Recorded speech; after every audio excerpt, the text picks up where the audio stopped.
Okay, hi everyone. So today we will discuss this interesting problem from HC Verma.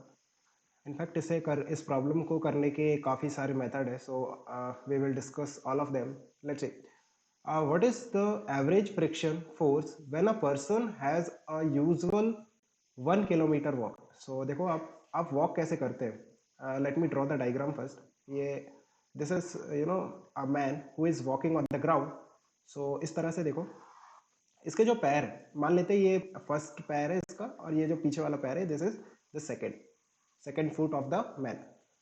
Now जब ये आगे की तरफ मूव करता है then what he will do, ये जो आगे वाला पैर है इसका, इससे ये ग्राउंड को पीछे की तरफ पुश करेगा और ये जो पीछे वाला पैर है उसे ऊपर उठाएगा, राइट. सो जब ये ग्राउंड को पुश करेगा पीछे की तरफ then ground will apply a force on this man in the forward direction, right. और वो कौन सा फोर्स होता है जो बिटवीन द टू सरफेसेस लगेगा. अगर मैं इस फोर्स की बात करूं तो ये कौन सा फोर्स होगा, फोर्स ऑफ फ्रिक्शन. सो इस केस में जब वो आगे की तरफ मूव कर रहा है by applying a force with his first foot in the backward direction, तो फ्रिक्शन कहाँ लग रहा है, उसके पैर पे आगे की तरफ. नाउ इस बॉडी को देखो, the free body diagram of the man. इस पे नेट फोर्स किस डायरेक्शन में है, आगे की तरफ है, बिकॉज एक ही फोर्स लग रहा है, फोर्स ऑफ फ्रिक्शन. ये वाला जो पैर है, फर्स्ट वाला जो पैर है, इसमें इसमें आगे की तरफ फोर्स लग रहा है, फोर्स ऑफ फ्रिक्शन, क्योंकि इसने ग्राउंड को पीछे की तरफ फोर्स लगाया था, राइट. सो ये फोर्स ऑफ फ्रिक्शन आगे की तरफ हो गया. Now think what will happen जब आप ये वाला जो पीछे वाला पैर है उसे उठा के आगे रख दोगे. देखो ये बॉडी अभी मोशन में है, बट जैसे ये जो पीछे वाला पैर है ये उठा के आप आगे रखोगे, समथिंग लाइक दिस. ये देखो, ये अब ये वाला पैर है ये पीछे चला गया, ये पैर नंबर 1 है. और जो सेकंड वाला पैर है, अब आप जैसे ही ग्राउंड पे रखोगे, अभी देखो आपकी जो पूरी बॉडी है वो अभी मोशन में, राइट. अब जैसे ये जो सेकंड वाला पैर है आप ग्राउंड पे रखोगे देन एक फ्रिक्शन का फोर्स लगेगा पीछे के डायरेक्शन में. अब पीछे क्यों लगेगा, बिकॉज आपकी बॉडी आगे की तरफ मूव कर रही है और जैसे ही आपका जो सेकंड वाला पैर है ग्राउंड के कांटेक्ट में आएगा तो ग्राउंड रिलेटिव मोशन को अपोज करेगा. आपका जो ये वाला पैर है ये आगे की तरफ मूव कर रहा था तो फ्रिक्शन इसे रोक देगा. सो अगेन आपकी बॉडी फिर से रेस्ट में आ जाएगी. तो इस केस में फ्रिक्शन कहाँ लगा, पीछे की तरफ.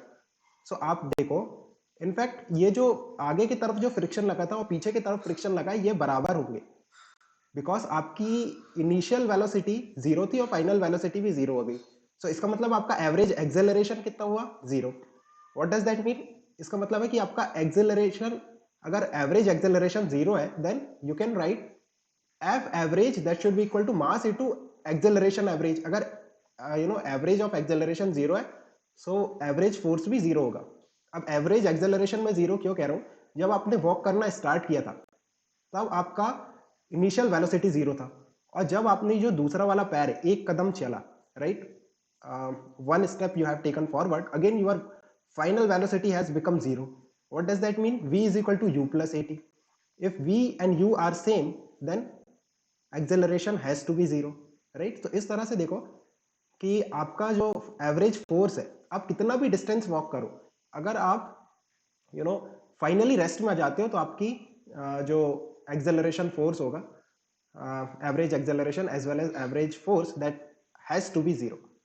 और इसका एक सेकंड मेथड है, आप वर्क एनर्जी थ्योरम से भी कर सकते हो अगर आपको पता है. तो वर्क एनर्जी थ्योरम कहता है कि work done by all the forces that should be equal to change in kinetic energy, that is half of m into v square minus u square. If initial and final velocity is same then work done by all the forces acting on that body has to be zero.